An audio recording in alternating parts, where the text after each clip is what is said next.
everybody. Welcome back to Tango's Talks. It's April 1st, 2025, and you're here with Tango and Angela. Yeah. Our drink today is we're going to call it like a Pinot Grigio Riesling. It's from a vineyard down in Virginia called Ghosted Vineyards, and they were given to us, and it's actually not too bad. So I'll try to add the actual name of the bottle at the end of the show. Sounds good. I like it. It's very tasty, very sweet, like a Riesling. Yeah, not too bad, actually. So today we're going to talk about our pets and whether we treat them as families, dress them up, take them everywhere. Do we have a carriage for them? I know some people do. Are you one of those people? As you're looking at me and directing that, yes. I am one of those people. I do have a carriage for my little guy. It's understandable. He's only got short little legs. All right, so. Well, happy National Tomfoolery Day, Tango. They got a day for everything. They sure do. When's going to be National Tango Day? I guess that'd kind of be like... Every day? Cinco de Mayo Day. Oh. Pretty much the same day, wouldn't it be? Yeah. I thought you were going to say Tango Day is every day, so every day will include that. It would be nice. Tango Day. So... we're going to. I want to touch on a couple of things that quick topics here. I know we talked about it offline, but I was reading an article again today. I guess they've started releasing it with the new Alexa Plus, where she's got AI features built into her.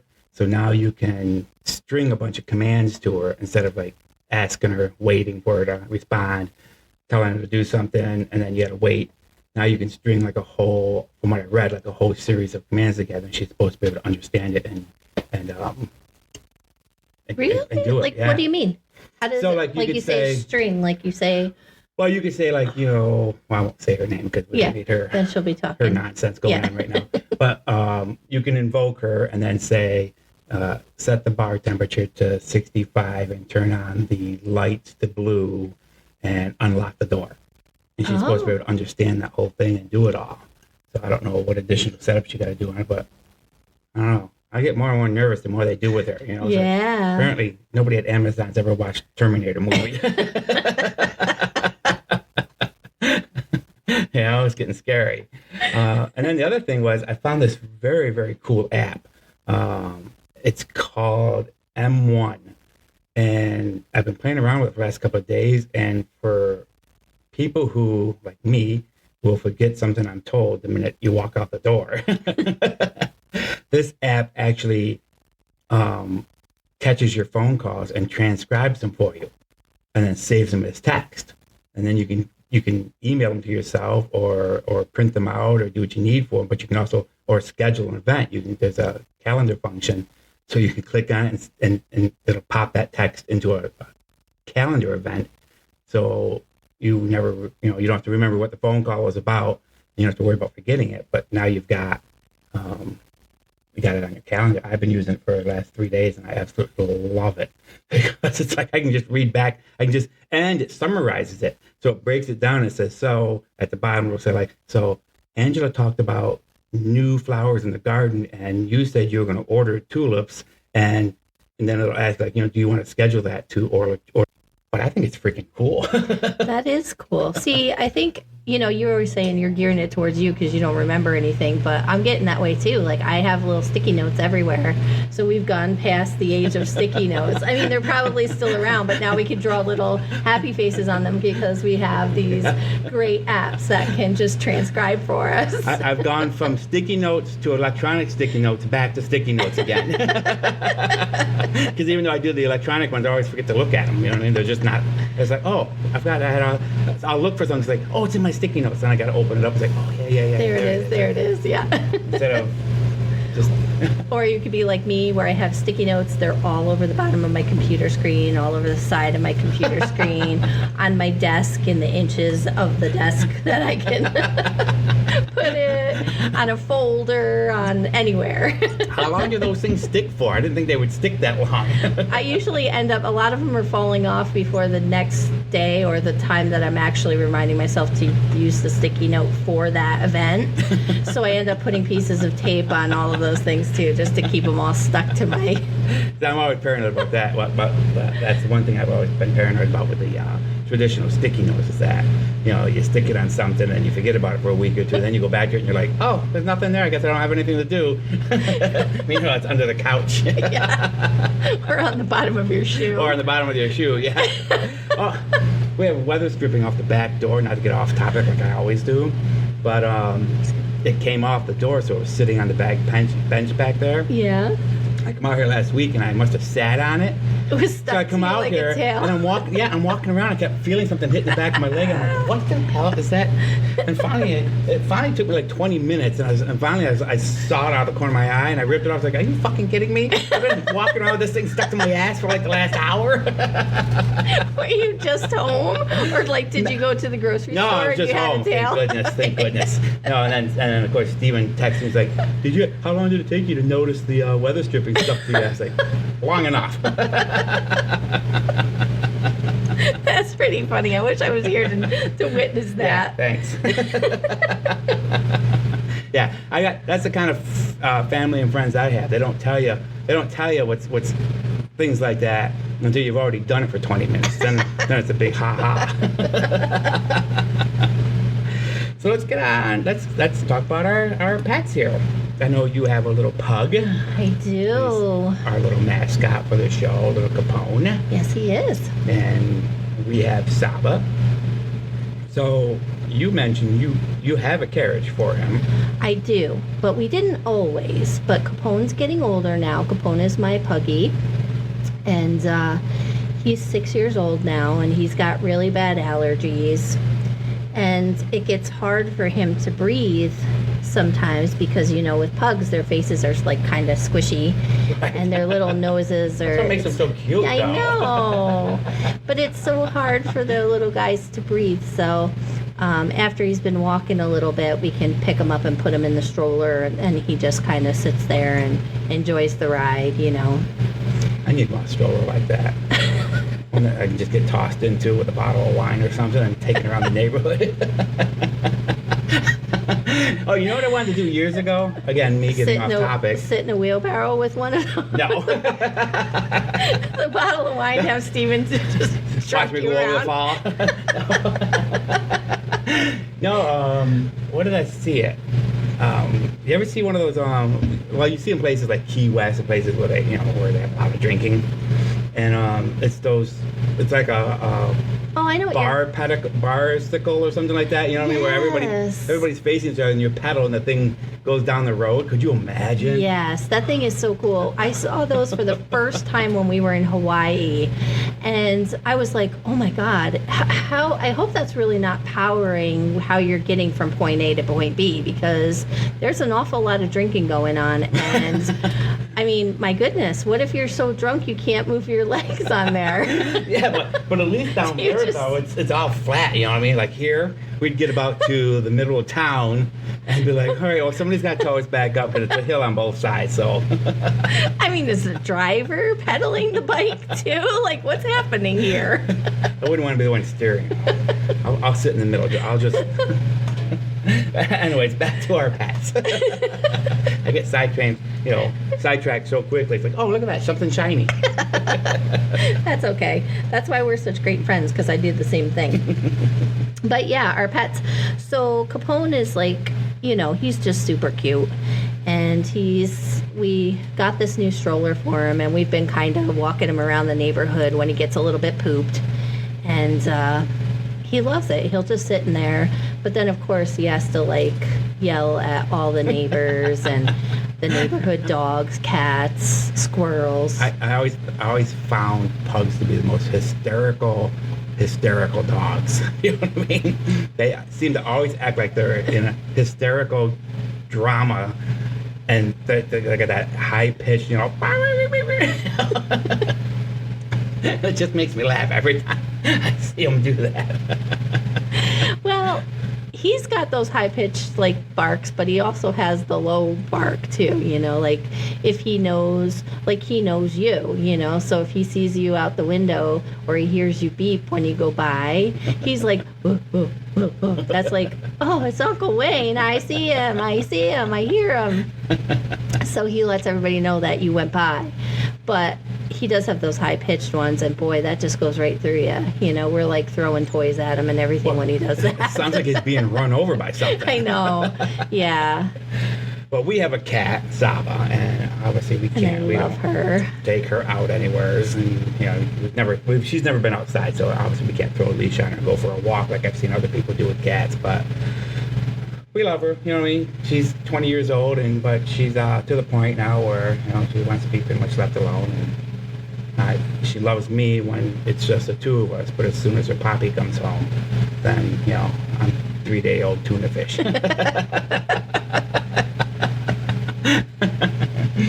Well, our pets have our person, and they are. I've tried to put little things on her, but she wants nothing to do with it. Like a dress? A little hat or something like that. I think one time I tried to clip like a little boat or her hair, and she wasn't having any of that. She didn't want any of that. So. Oh, I bet it looked so cute even for the second that it was on. Milliseconds. Yes. She's so stinking cute.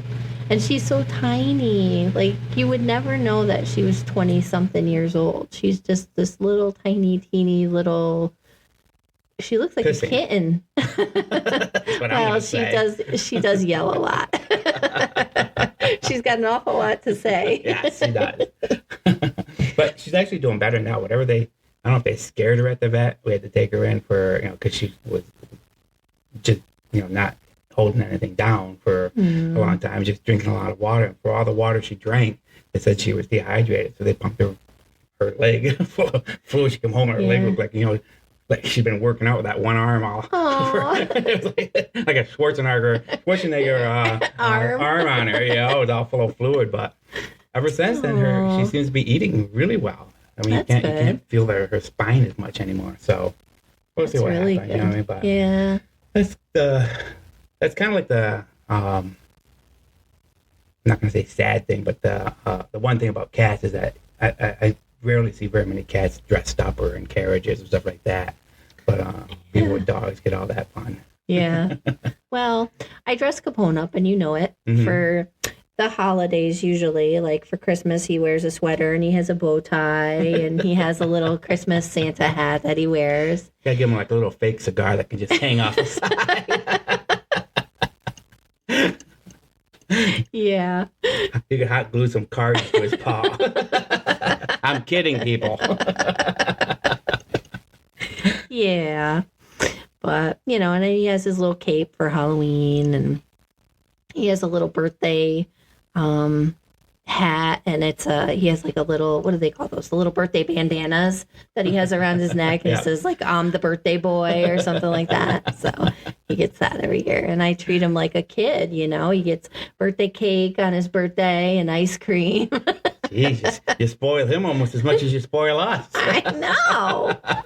You have to. Let's see here. I'm trying to read I want to. We're actually titling this episode 2.A. Episode 2 got trashed because we are still working under our furnace here, and we're trying to find the correct positioning for our microphones and our equipment, so we're not picking up all the noise from it. So hopefully this episode is going to be better. I'll find out when I edit it down. But yeah, this one's going to be 2.A. It'll drive somewhere out there. There's going to be somebody who's a OCD person, and it's just going to drive them crazy to know we're like, well, where's episode 2? We went right to 2.A. Yeah. So you're just going to have to deal with that and bear with us as we're working out the bugs. The show will get better, we promise. we definitely promise. We hope so anyways. That's why in our description it says, I think there's something about in my email signature, it says new recordings every Tuesday. At least I hope so. A little smiley face, because I don't know, I've never operated this equipment before, so we're both learning on it. It's like, do I sit close to the mic or do I sit back from the mic? Do I Yeah, sit to the right. side? Where should it be the best location? So hopefully today we did some testing and we sounded better than Hopefully we last got time. it figured out. Yeah, yeah. So, but speaking of your signature, didn't you have a little something to say about that? Because Oh, I found that so interesting when we were talking off air on that. You want to share that? sure. So we were talking in episode 2 about I had read this article about how email signatures kill, and that they had done a test in, I believe, Canada, and averaged it out. And just by adding the pronouns that everybody got used now to putting into their signatures, those 3 extra words equates the death of one person in a year. And when I saw that, I was like, what? How is an email signature doing that? But what I didn't realize was that email, like, most of our office equipment is all electronic. So it takes electricity to run your computer and operate your email program. And it takes more energy to send a bigger email than it does a smaller email, which kind of makes sense to me. You know what I mean? It's bandwidth and stuff like that. And I probably got the largest signature of anybody I've ever known. It's pretty good size, I've got a lot of things to say in my signature. And I got done reading this article and I was thinking, like, I must be killing like 10 people a year with my signature, you know what I mean? But the way it works out is, so there's something called, and if somebody can call in and maybe explain this better to us, but it's called the 1,000-ton rule. So for every 1,000 tons of emissions, what was it? Carbon footprint. The carbon footprint, yeah. Equates to, something happening, somebody dying or something, it has an effect to it. So with people having larger and larger emails, it's just, you don't think of the cost of electricity to send a bigger email, Right, So right. it would be interesting to do. I wonder if there's a way to measure that. Like if somebody could like set up, I don't know if you need one computer or 2 computers, but have one that was just a simple byline at the end, and then one like mine, and Yeah. then measure the electricity it takes For each one to be sent. Right. Yeah. And do that for like a month or 6 months, and see if there's a measurable. There's got to be a way, I would imagine. Well, obviously, right? Geez, that would be interesting. Like, what would like? Well, could you imagine finding out like there's a huge difference, and then all of a sudden, and you publish that, you'd find companies being like, okay, your signature can be 3 lines, no more, No no more, less. less. I don't want to see any more happy days or good morning, stuff like that. It's a person's name and get on with it. But go ahead. No, I was just going to say, when you think about that and you say about the carbon footprint, it's like we don't think of carbon footprint as being something related to a computer, let alone an email. Like when you say that to me, the first thing I think of is like smokestacks and, Right. These crazy businesses that are out there that are just polluting the environment. So this is what I'm thinking. But when you really break it down and say it the way you said it, there's still an energy. It's like it's like a trickle down thing. You know what I mean? Yeah, Like, yeah. It's just like people have said it for years now. When you turn off stuff, they're not really 100% off. You know what I mean? We've got TVs that have little lights on to tell you that it's doing this. We've got Right, lights on our right. computer that are always, there's always some little switch that's on somewhere, and all of that draws a constant flow. In fact, if you have dimmer switches in your house, you might be interested to know that your dimmer switch does not go to 0. When you turn it all the way down, there's always a trickle going through.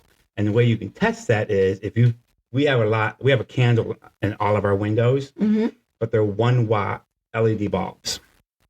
They're just as bright as the old, candelabra bulbs and stuff Yeah, like that. yeah.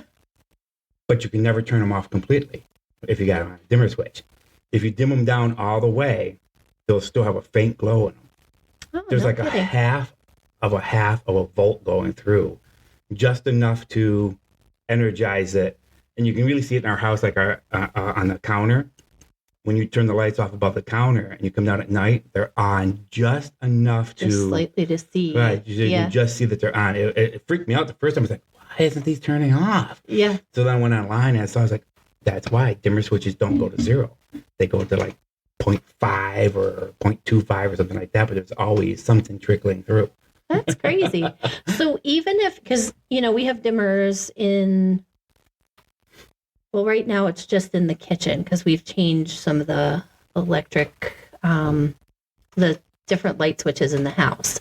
So there is a dimmer in the kitchen. So we can dim the light all the way down and you can still see, like you said, the little flicker, but then you can click it, one more click, and it should turn it completely off. Oh, okay. So if there's a difference then between what you're saying Correct. and then what. Yes. Yeah. Okay. Yeah, because I know what you're thinking. I don't think we have any like that, but I've seen them before where it slides all the way down and it feels like it stops, but then if you push it a little Just bit, push it one does more. a little click, and that's an actual off. Yeah. Okay. Because there are some of those dimmer switches too that are a dial, and you can't get to the click. So it just goes as far down as it goes, and that's the end of it. Yep. Okay. So again, not that we get off topic very often here, but if you can follow with us, God bless you.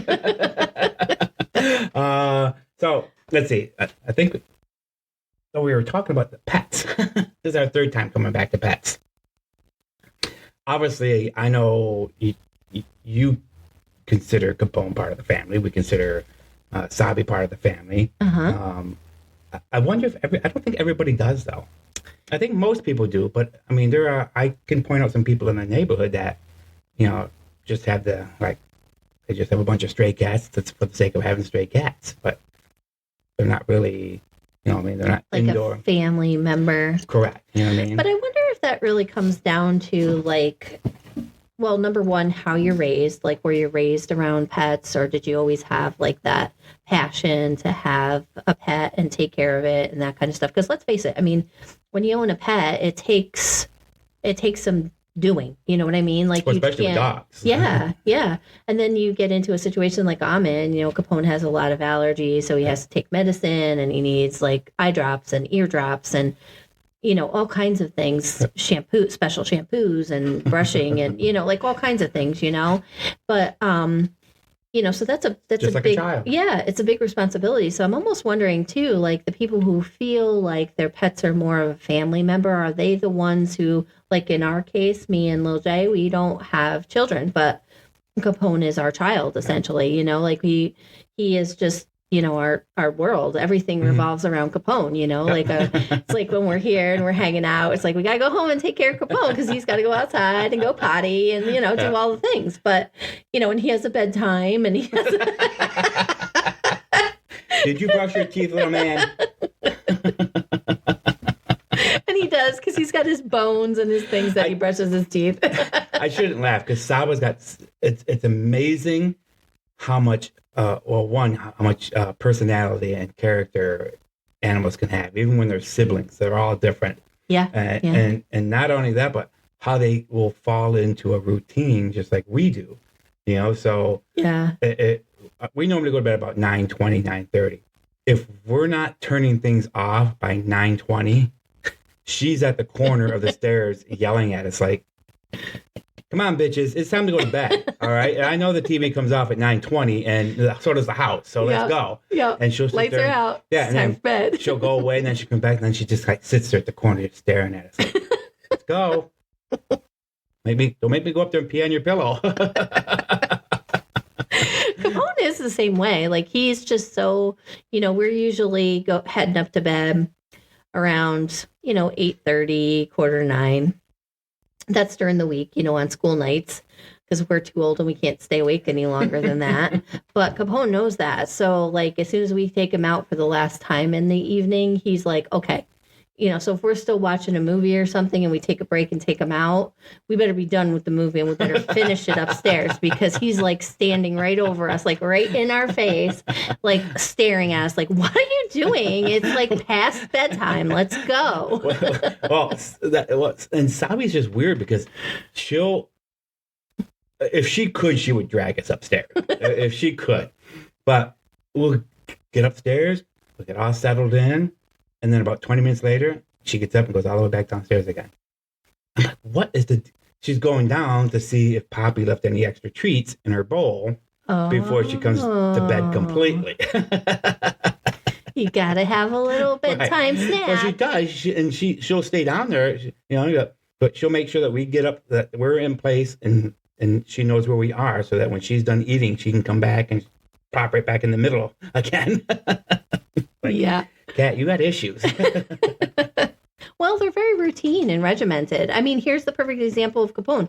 We had to put some different boards on the bed to hold the, bed in a certain position because, like when you have bigger mattresses or mattresses that don't fit necessarily the bed frame. I was totally going to insert something, but I know you were. So I stopped that real quick. I see you like, but I changed the subject real quick because I can see his eyes moving. Yep, and there's going to be a comment in there. They just needed stronger boards. So, you got heavier mattresses and whatever, and the bed frames don't 100% fit all of the mattresses and everything. Like they just don't. So no, especially when you want to keep a bed frame that you love. Yeah, but obviously, you got to get a new mattress every once in a while. Right, and that's where we are. Like we have a new mattress, but the bed frame is like older than anything. But it was a custom made bed frame, right. So we had to make some alterations to keep our mattress and box spring, which is a two pieces of a box spring. And so what ended up happening was we raised the bed up like 4 inches because of the wood that we had to put underneath it. I remember this. So Capone is used to having stairs to come up to the bed. So we ended up having to get him another set of stairs, which he was really just totally crazy about. He was like so afraid to go up them because this set of stairs has 5 stairs now where he was used to only 3. Right. So now he's been doing 3 stairs for as long as he's been alive. And now he's doing 5. And he's like, wait, 1, 2, 3. Oop, I can't jump. Where's this? What is this? Stairway to heaven? Yeah. It's just, he's just crazy about it. So he seems to be doing better with them now, but it took a lot of coaxing. We had to take like pieces of cheese to bed with us to make sure that if he got down to have a drink, we could get him back up on the bed. And then I wouldn't want to forget about that piece of cheese and wake up in the morning and be like, what is that? Yeah. Piece of the crusty Velveeta laying on the side of our night tables. But he seems to be doing much better now. Like then we started getting away from the cheese because we're like, he's going to just get so expecting of that, and he's going to put on extra pounds, which he does not need. So little Jay was like just kind of holding him and saying, okay, come on, buddy, let's go. And just putting his hands on his side, not really doing anything, just kind of coaxing him up the stairs. So he did. So he was like, he gets to the top and jumps on the bed, no problem. So he's there now. But yeah, but they're very routine, that was a very long and drawn out way to tell you how routine my little dog is. But they are, like I said, Saba just, at 9:20, she knows it's time to go to bed or close to it. Yeah. She'll go down, she'll go check her food bowl, which is usually empty by then.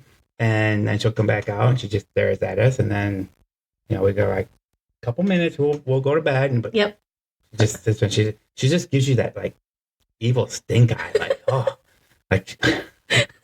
Like the mean hall monitor in school, like, why are you here? Do you have a hall pass? Like you just threw a glass of water at her or something, you know what I mean? She's not a happy dog. Let's move up these stairs and go to bed. So we're going to try something new, and we're just going to call it, Today in History. Simple enough. And let's see here. If I can get through if I can read these. I tried to print this in really big letters for me. But, so let's see. This day in 1748, the ruins of Pompeii were rediscovered. That's cool. I'm not even going to try to say it now. Well, I guess the Spaniard Roque Joaquin de Alcubierre. Ooh, that sounds fancy. In 1948, the Big Bang Theory was proposed in a scientific journey physical review by American cosmologist. One too many words in there. Ralph Alpher, Hans Beth, and George Gamow. And I apologize if I screwed up these names. 1974, I can't even say that name. But he calls for an Islamic Republic in Iran. Can you say that name? Let's see. Oh yeah, like you think I can read that? I should have trimmed it down. But... Oh, Ayatollah Khomeini. Oh, is that what it said? Yeah. You guessed. Wait a minute. How'd you? Oh, the last name. Yeah. Spell it now. That I can't do, but it's the Ayatollah. That was good. I like that one. In 1930, The Blue Angel, starring Marlene Dietrich in her breakthrough role, premieres in Germany. Ooh. 2017, Bob Dylan receives the Nobel Prize for Literature at a private ceremony in Stockholm. And in 1992, NHL players begin their first strike in 75-year history. 10-day action earns large payoff bonus increase.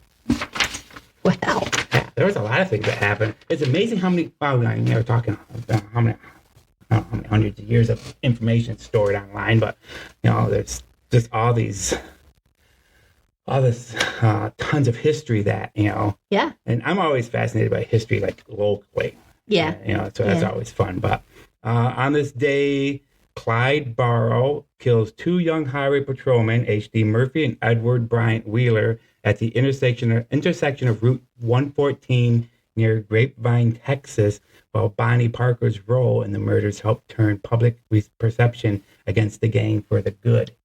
Bonnie and Clyde. Yeah. Wow. Let's see here. I was going to do actors born, but I think I want to stay a little bit shorter on here. Susan Boyle was born on April 1st. She's 63 years old. And athletes Phil Nycro, David Gower, and Clarence Seedorf were all born on April 1st. And who were they? Like basketball players or something? Or pro players? Well, it just says athletes born on April 1st. One looks like it might be soccer. One looks definitely baseball. I had no clue who the guy in the middle is. Right, because he's wearing a suit and not a... Could have helped us out here a little bit, wear you know. Uniform. And then a fun fact about April 1st, 2004, Google introduces Gmail. The launch is met with skepticism on account of the launch date. Oh my goodness. That's all I got for this time. That's pretty cool. I like that. So once again, you know, if you have something you would like us to talk about or make fun of, or both, please don't hesitate to call us at. Oh, I know I should have printed that in bigger text. You can reach us at Tango at hmprintdesign.com or at Tango at 22monty.com, and you can call in your request, or if you want to be a guest on the show. We'll make fun of you here, too. You can reach us at 315-801. I can't read the rest of that. Oh, my Even with my goodness, glasses on. Tango. I told you I needed to We want everybody to call us, but we can't get to you. Okay, so that is 315-801-9655. Ooh, thank good. One of us got good eyes tonight. Or you can email us, too, at tango@22monty.com. And please share. We need to get our ranks up a little bit. We are now also on Pandora and Sirius XM. So just about anywhere that you listen to a podcast, you can say, play the current episode of Tango Talks. And you should be able to listen to us, well, make fun of everybody else and make fools of ourselves, too, while we're drinking cocktails. Yeah, we're pretty good at that. Let's see, what else? Do you have anything else you want to throw in this episode? Which is, remember, 2.8. Don't look for 2. 2.8. You won't find it. Yeah, that's right. I didn't really have anything else prepared. Like we said, we were kind of giving this a go again because we had such a rough that sucks recording, and it was so much fun. We had such a great time. We feel like we're natural at this, I guess, because we really are. that's what me and Tango do. We talk, we solve the world's problems. You know, we do it all. With a glass of wine. With a glass of wine or some other cocktail. And pointing fingers at people. That's right. Wait till summertime when we get to sit out in the driveway and watch people walk by. That'll be fun. We'll have to do our Tango Talks from the swimming pool. Oh, that could be, well. Maybe not in the pool. I don't think they want to witness Angela, our you okay over there? witness our electrocution. All right, so we're gonna how long is this episode? We'll probably call it a little bit short, but that's okay. We're still getting our feet wet with this, and we appreciate you listening. Yes, indeed. So she's starting to catch on to the I cues that I give her. It's your turn. You say something now. Awesome. I'm excited. This was a good night. Good talk. Yes. And we'll look forward to talking with you people again. Yeah. See you next time. Once again, thank you everybody for joining us today. We hope you were mildly entertained. If not, who cares? Tango Talks was recorded in front of a totally digital audience and is a division of HM Print Design LLC. Please do us a favor and like, share, follow everywhere you can. Join us next week when we will discuss my son's book, Eden Lancer, with Austin James Hessler. Till our next cocktail, this is Angela and Tango saying Skull.